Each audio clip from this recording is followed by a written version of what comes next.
Did you know that a lot of autistic people feel like their body is disconnected to them? Almost as if it's an alien thing.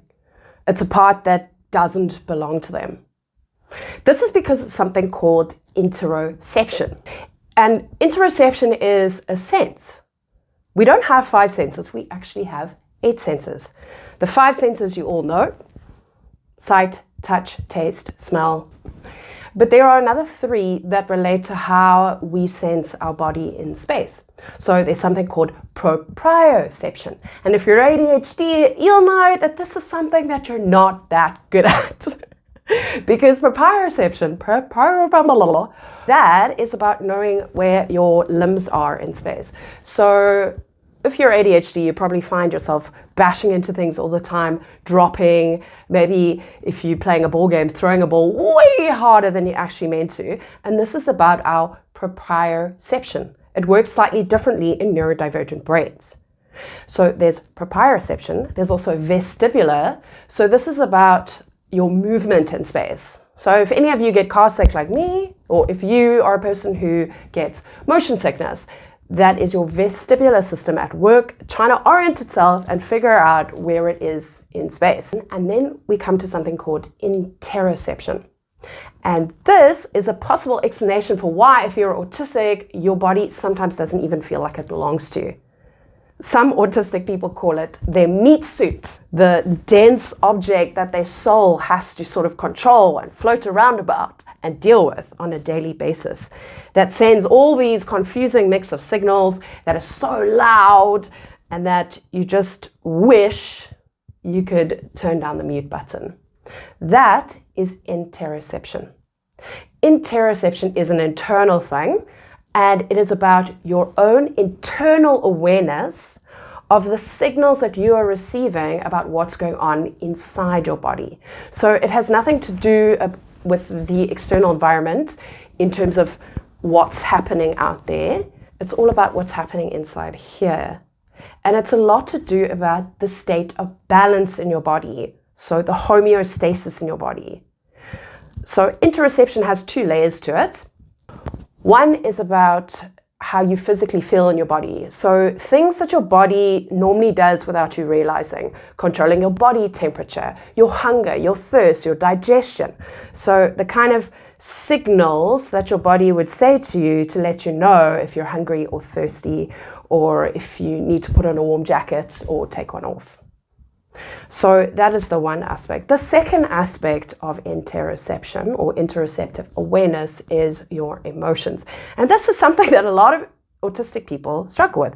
You may have heard of the term alexithymia. And alexithymia is the term given to a difficulty that you have in identifying what emotions you are feeling.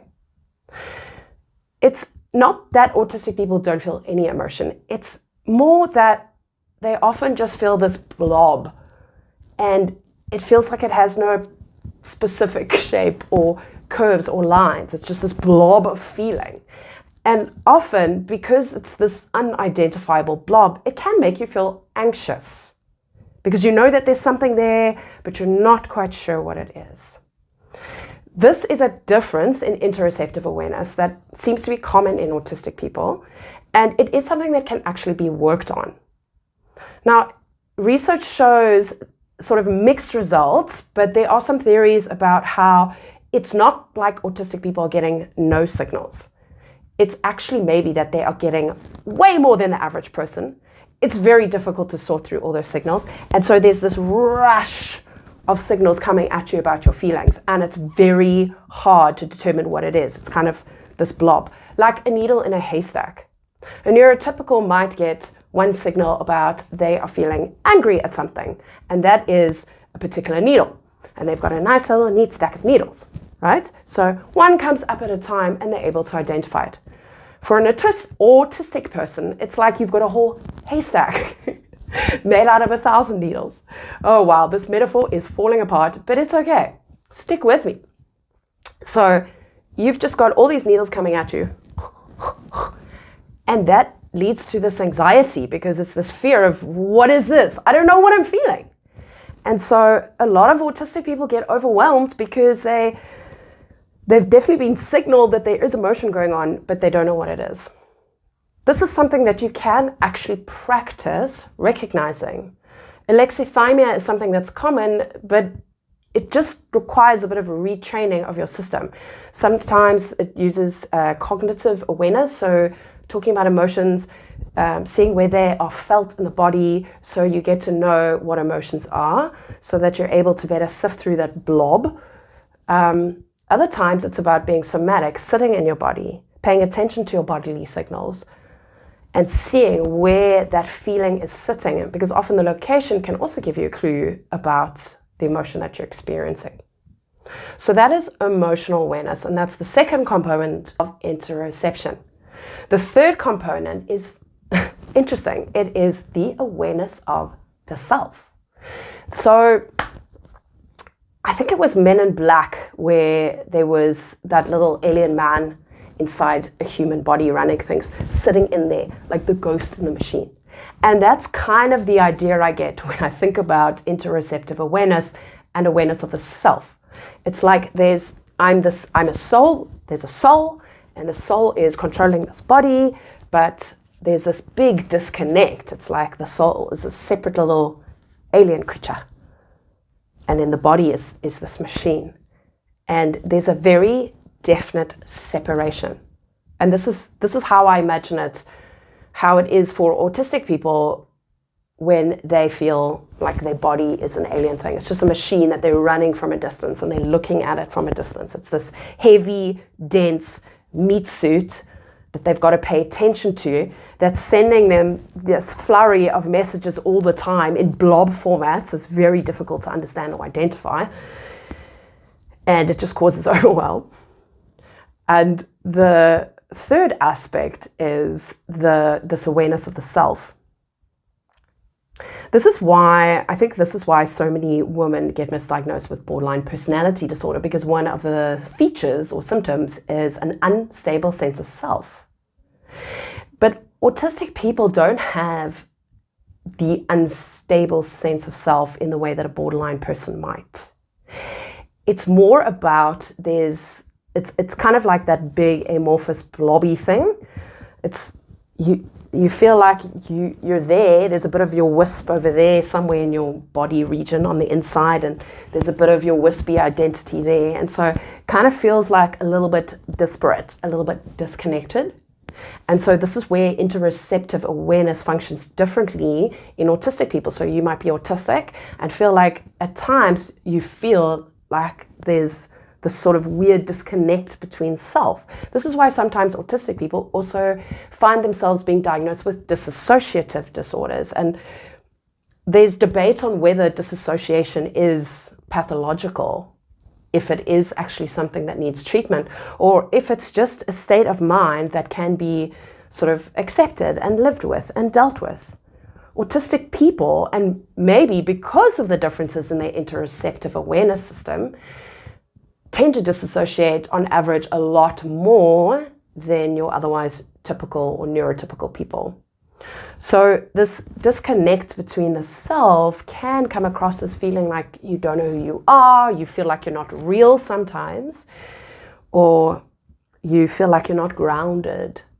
And so, again, this is not a pathological disorder, but this is something to do with how our nervous system is sending lots of signals all the time.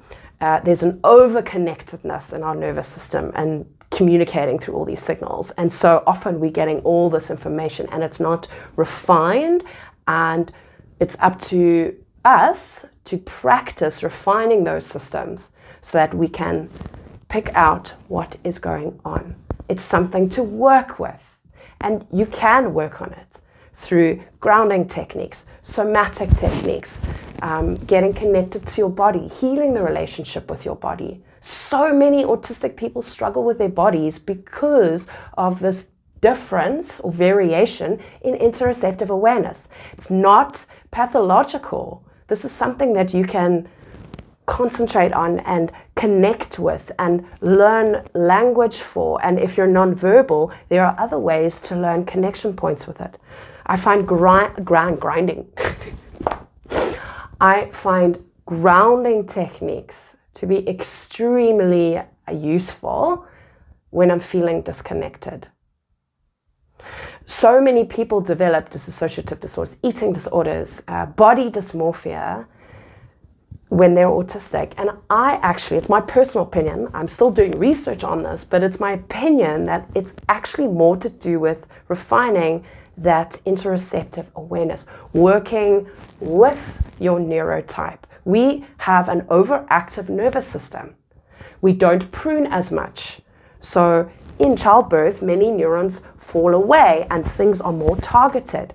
We just get all the signals all the time. This is why autistic people can be highly intelligent or highly innovative and creative, or see things in extreme amounts of detail. This is not a disorder. It's something that you can actually use in your job. You can use to your advantage, but you first have to accept who you are, and that is how your brain type works. And it's hard because often having these differences can lead to physical illness and sort of burnout and overwhelm. And it's very sad that people are lacking education. If you knew that this is very much probably an interoceptive difference, then you can work on it. You can practice it just like you would practice any kind of skill. And you could become friends with your body. And most of the autistic people I've spoken to have this disconnect with their body.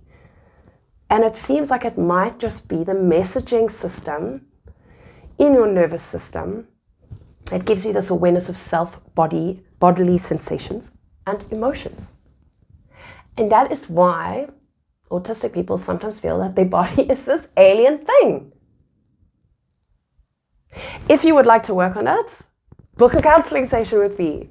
I find this stuff fascinating, and I'm busy working through this in my own life and in my own relationship to my body. And it is quite something to connect what has been disconnected before.